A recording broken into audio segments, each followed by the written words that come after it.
उम्मीद पे दुनिया कायम है। हम सब अपनी लाइफ में इसी उम्मीद पे रहते हैं कि समय बदलेगा, रिजल्ट्स बदलेंगे।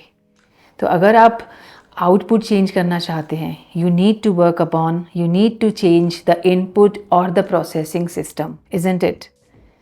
सो अगर आप अपनी लाइफ में डिफरेंट रिजल्ट्स क्रिएट करना चाहते हैं तो आपको अपने thoughts, feelings, emotions, behaviour, actions के बारे में कुछ तो भी बदलना होगा। Yes, change is the law of nature. कुदरत में हर चीज़ धीरे धीरे हमेशा बदलती रहती है। तो आपकी लाइफ में भी डिफरेंट रिजल्ट्स आएंगे, वो भी बदलेगी। But I am not sure कि इसमें कितना टाइम लगेगा। 2, 5, 10, 20 साल भी लग सकते हैं। और उस चेंज के बाद ना आपको एक सेटिस्फैक्शन और फुलफिलमेंट भी नहीं आएगी, क्योंकि वो चेंज के लिए आपने कुछ कंट्रीब्यूशन नहीं किया।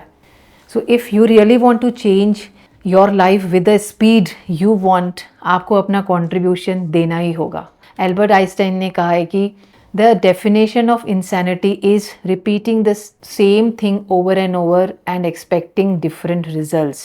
आई एम श्योर अब आप कन्विंस हो गए होंगे कि अपनी लाइफ में डिफरेंट रिजल्ट्स लाने के लिए आपको अपने बारे में कुछ तो भी बदलना होगा। So you are ready to create that change from within, isn't it?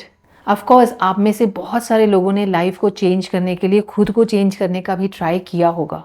क्योंकि हमें चेंज का ये प्रोसेस नहीं पता है, ये थोड़ा लंबा प्रोसेस है, तो इसके बारे में हम अवेयर नहीं है ना, इसलिए ज़्यादातर लोग या तो क्विट कर देते हैं, गिव अप कर देते हैं, या फिर किसी नए चीज़ की तरफ डिस्ट्रैक्ट हो जाते हैं, या मतलब कि कोई नया रास्ता अपना लेते हैं, उस रास्ते को छोड़ देते हैं, उस कोर्स को छोड़ देते हैं, उस प्रोजेक्ट को छोड़ देते हैं, उस किताब को छोड़ देते हैं और दूसरी किताब पकड़ लेते हैं, क्योंकि उन्हें वो अट्रैक्ट करती है। इसे हम शाइनी ऑब्जेक्ट सिंड्रोम कहते हैं। We human are emotional driven person. तो हमारा चेंज का ये साइकिल भी इमोशनल साइकिल है। तो इस इमोशनल साइकिल में 5 स्टेजेस होती हैं। मैं आज इस वीडियो के थ्रू आपको ये एक्सप्लेन करने वाली हूँ। जब आप इन स्टेजेस को समझ जाएंगे कि कौन सी स्टेज में किस तरह के इमोशंस आते हैं और इन इमोशंस के साथ कैसे डील करना है, I am sure next time जब अपने लाइफ में, अपने करियर में जो भी चेंज आप लाएंगे, तो आप इन चीज़ों का ध्यान रख के उस चेंज को ट्रांसफॉर्मेशन की स्टेज तक ले जा पाएंगे। बिकॉज जब हम कोई चीज़ स्टार्ट करते हैं, कोई प्रोजेक्ट या कोई करियर या कोई ट्रेनिंग, तो हम शुरुआत तो बहुत जोश से करते हैं, बट हम फिनिश नहीं कर पाते। Ordinary people start strong, extraordinary people finish strong. So ये वीडियो आपको एक मौका दे रहा है एक्स्ट्रा ऑर्डिनरी बनने के लिए। सो इस emotion cycle of the change के बारे में बताने से पहले मैं आपको अपने बारे में बता दूं। In case you are new to the channel, I am Kavita Sachdev. मैं एक रिलेशनशिप और माइंडसेट कोच हूं। मैं लोगों के इमोशंस और लाइफ स्किल्स पर काम करके उन्हें उनकी बेस्ट लाइफ जीने के लिए इंस्पायर करती हूं। और अगर अभी तक आपने इस चैनल को सब्सक्राइब नहीं किया है तो अभी कर लीजिए and press the notification button also. तो चलिए स्टार्ट करते हैं emotional cycle of the change, जिसे मैं रिप्रेजेंट करने के लिए अपना मिनी ब्लैक बोर्ड यूज़ करने वाली हूँ। इसको एक ग्राफ से आपको एक्सप्लेन करूँगी।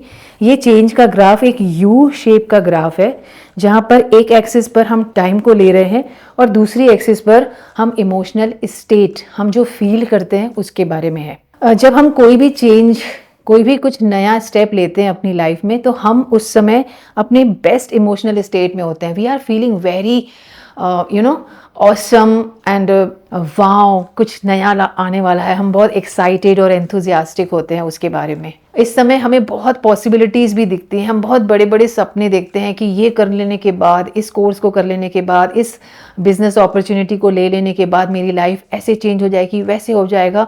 तो बहुत सारे सपने और पॉसिबिलिटीज़ लेकर हम बहुत अच्छा फील कर रहे होते हैं। दैट्स वाई यहाँ पर हम emotional high, positive emotional state पर हैं, जिसे हम ऑप्टिमिज्म भी कहते हैं।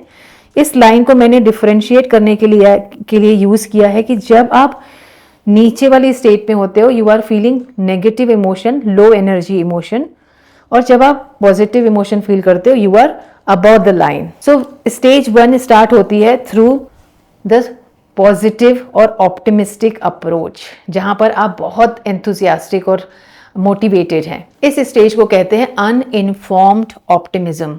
आप यहाँ पर बहुत खुश इसलिए हैं क्योंकि आपको सिर्फ संभावनाएं नजर आ रही हैं। आपने इसके डाउन साइड्स के बारे में सोचा ही नहीं है। आपने ये नहीं सोचा कि आगे ये कैसे अनफोल्ड होगा, क्या क्या करना होगा, क्या क्या डिस्कम्फर्ट और नया आएगा मेरी लाइफ में। You are not thinking about it, you are just thinking how it is going to benefit you, कितने फ़ायदे और कितने पॉसिबिलिटीज़ हैं। इसी समय इस इमोशनल स्टेट पर, हाई स्टेट पर एक लिस्ट बना लीजिए जो भी आपके अंदर पॉसिबिलिटीज़ और सपने चल रहे हैं, क्योंकि ये लिस्ट आपको आगे बहुत काम आने वाली है। जब हमारा मोटिवेशन ड्रॉप होगा, जब हम एंथुजियाज़म फील ही नहीं करेंगे, लैक ऑफ एनर्जी फीलिंग होगी, थोड़ा डर और डिस्कम्फर्ट आएगा, उस समय आपको अपने आप को रिमाइंड कराना है थ्रू दिस लिस्ट कि आप कितनी पॉसिबिलिटीज़ के साथ, आपके कितने अच्छे अच्छे रीजंस लेकर आप इस प्रोजेक्ट में, इस करियर में, इस कोर्स में एंटर करे हैं, स्टार्ट करे हैं। So very important to create a huge list and keep it handy, क्योंकि बहुत काम आने वाली है। सो इसके बाद आती है नेक्स्ट स्टेज, इनफॉर्म्ड पेसिमिज्म। अब आपको धीरे धीरे आपके ब्रेन को इन्फॉर्मेशन मिलती जा रही है कि how painful and discomfort it is.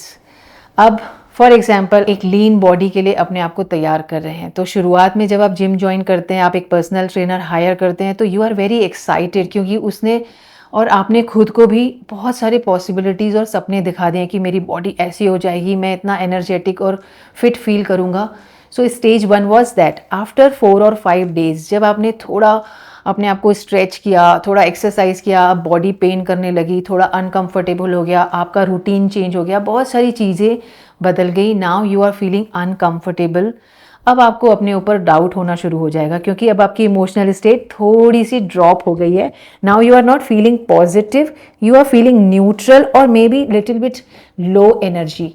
यहाँ पर आपको अपने ऊपर डाउट होगा, पता नहीं मुझे वो अपना हेल्थ गोल अचीव होगा कि नहीं, वो लीन बॉडी मुझे अचीव होगी कि नहीं, आई एम नॉट श्योर कि मैं ये अचीव कर सकता हूँ। इस तरह आप खुद पर भी डाउट करेंगे और अपने गोल पर भी डाउट करेंगे। This is stage 2। तो रुकिए, अभी कहानी यहाँ पर ख़त्म नहीं हुई है, अभी तो आपको और बॉटम लाइन पर जाना है, स्टेज 3 पर, which is called valley of despair. यहाँ पर you are literally feeling very bad and painful about your decision. अब आपको जो अपने सपने और पॉसिबिलिटीज़ स्टेज 1 पर दिख रहे हैं वो बहुत दूर और डिसकनेक्टेड नज़र आ रहे हैं। You are not able to connect with your dreams. Now you are in pain. अब एक टिपिंग पॉइंट आ जाता है जब हम फील करते हैं कि बस बहुत हो गया, अब मुझसे ये पेन और ये रूटीन, ये डिस्कम्फर्ट बर्दाश्त नहीं हो रहा।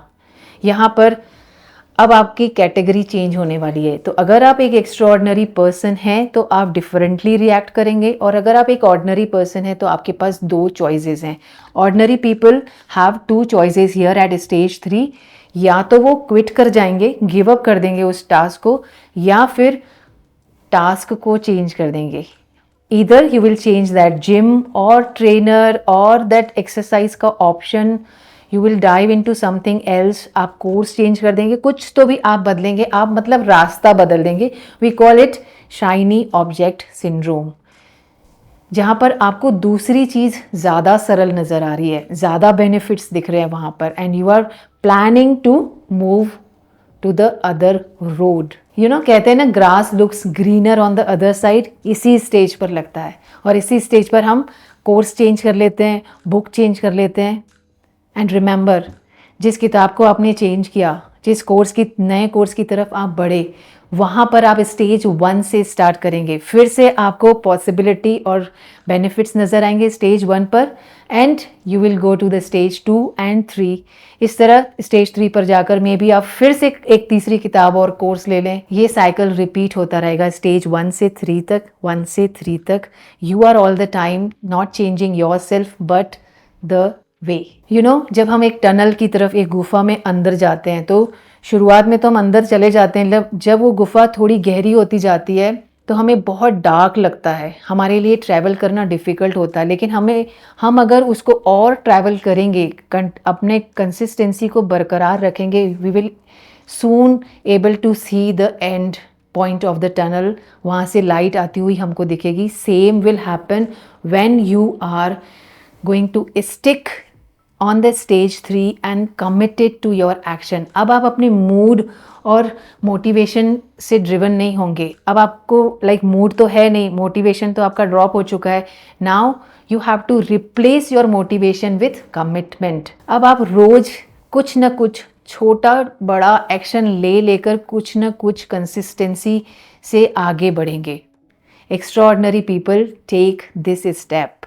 वो अपने स्टेप्स और एक्शंस पर कमिटेड होते हैं। They are not mood driven, they are action driven. तो हर दिन छोटा बड़ा कोई 5 मिनट का भी, लाइक बुक रीडिंग का टास्क ले तो आप 15 मिनट और 20 मिनट का टास्क मत लीजिए। अब यहाँ पर जब आपका मूड और मोटिवेशन ड्रॉप हो चुका है, just take small small actions and feel progress. तो 5 मिनट के लिए ही किताब पढ़ना काफ़ी है, but don't give up here. Tony Robbins ने कहा है कि progress is equal to happiness. तो अपने आप को हाई स्टेट में, इमोशन की हाई स्टेट में लाने के लिए you need to make yourself happy. और हैप्पी फील कराने के लिए छोटी सी भी प्रोग्रेस, छोटा सा भी अचीवमेंट चलेगा। So just keep this in mind and take small small actions every day. Doesn't matter, 5 minutes भी काम करेगा। Slowly, after few days of repeating your actions and become committed and consistent, you are now reaching to the stage 4, जिसका बड़ा खूबसूरत सा नाम है possibility of success. अब यहाँ पर आपको चेंज नजर आएगा। अब आपको यहाँ पर रिजल्ट्स दिखेंगे। जो आपने इतने दिनों का मेहनत और एक्शन लिया है ना, उसका फ्रूट आपको नजर आएगा। नाउ यू विल फील कि मेरी सक्सेस पॉसिबल है, क्योंकि अब आपके बॉडी में, जब आप जिम जा रहे हैं लगातार रोज कुछ दिनों के लिए, तो अब आपकी बॉडी बेटर फील करेगी। सो आप अब डिस्कम्फर्ट से लेकर अचीवमेंट पर आ गए हैं। This is possibility of success. अब आपको इस टनल का अंतिम शोर दिख रहा है, एंड पॉइंट दिख रहा है, जहां से आपको लाइट भी नजर आ रही है। अब आपको अपने ऊपर विश्वास भी आने लगा है कि yes, I can achieve this, ये पॉसिबल है।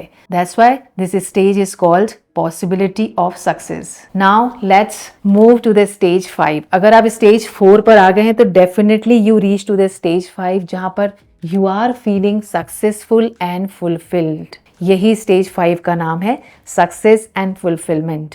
यहाँ पर आपको लगेगा कि आई एम ग्लैड कि मैंने अपने आप को पुश हार्ड किया। आई एम ग्लैड कि मैंने सारे एक्शन स्टेप्स लिए। आई एम ग्लैड कि मैंने कमिटमेंट के साथ काम किया। अब आपको लग रहा है कि my hard work paid off. Now you are reaching to the finishing point.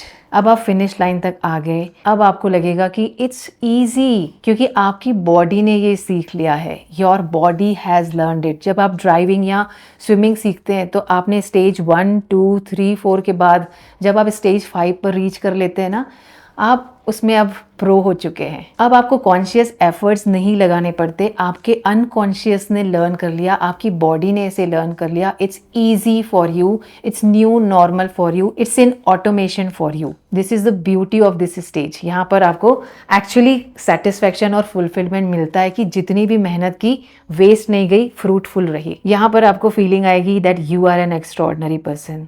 So see this stage 1 से स्टेज 5 तक जर्नी, जब चेंज से ट्रांसफॉर्मेशन की ये जर्नी हम सबको क्रॉस करनी पड़ती है। It's not only you who is in pen और डिस्कम्फर्ट, हर कोई फील करता है। तो स्टेज 3 पर, जहाँ पर आपको क्विटिंग के थॉट्स आ रहे हैं, जहाँ पर आपको डिस्ट्रैक्टिव थॉट्स आ रहे हैं कि let me shift into this project, अपने आप से पूछिए कि आप ऑर्डिनरी रास्ता चूज करोगे कि एक्स्ट्रा ऑर्डिनरी रास्ता। स्टेज 3 पर ही आपको डिसहार्टन नहीं होना और आपको ये कहना है कि I am going to take action, doesn't matter small और big, every single day to make a progress every single day, no matter what. अगर इस फिलॉसफी के साथ आप आगे गए, you are going to feel yes, I am an extraordinary and successful person, क्योंकि most successful people are action driven, not mood driven। उन्हें ये नहीं लगता कि आज मूड नहीं है तो आज एक्शन नहीं लेते। वो ये कहते हैं let me take action and we will check the mood later। शायद उससे मूड बन ही जाए।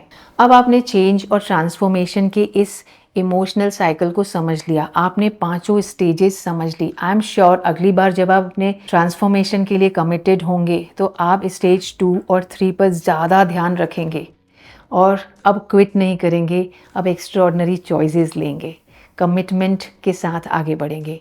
अगर इस वीडियो ने आपको अपने बारे में जानने के लिए और अपने आप को बदलने और ट्रांसफॉर्म करने के लिए कुछ हेल्प की है, do like, subscribe and share. Thank you for watching. Stay blessed.